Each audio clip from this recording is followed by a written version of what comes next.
Banorët e njësisë bashkiake numër 5 do të kenë më shumë hapësira të gjelbëruara në bloqet e tyre të banimit. Nisma e Bashkisë së Tiranës për gjelbërimin e sipërfaqeve të kryeqytetit ka bërë që në bllokun e banimit 79 të mbillen rreth 400 pemë të llojit bli. Kryetari i Bashkisë Edi Rama tha se këto ambiente do të shërbejnë fëmijëve dhe të moshuarve, të cilët do të kenë mundësi të kalojnë një pjesë të kohës në këto mjedise të rrethuar nga gjelbërimi. E kështu në të gjitha bloqet e rindërtuara, në ato që po rindërtojmë, ne po vazhdojmë të rrisim dhe të intensifikojmë përmasën e gjelbër,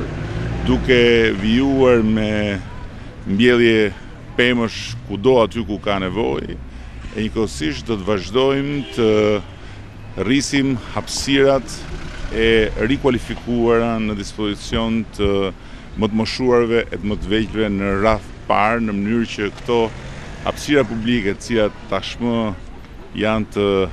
transformuara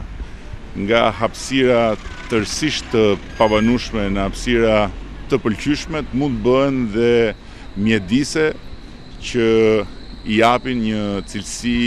krejt të re kohës tjerë. Bashkia e Tiranës me projektin për gjelbërimin e bloqeve të banimit kërkon të transformojë kryeqytetin duke përmirësuar ambientin, ndërkohë që nga ana tjetër kërkon të zgjojë tek çdo qytetar përgjegjësinë për mirëmbajtjen dhe ruajtjen e pasurisë së përbashkët.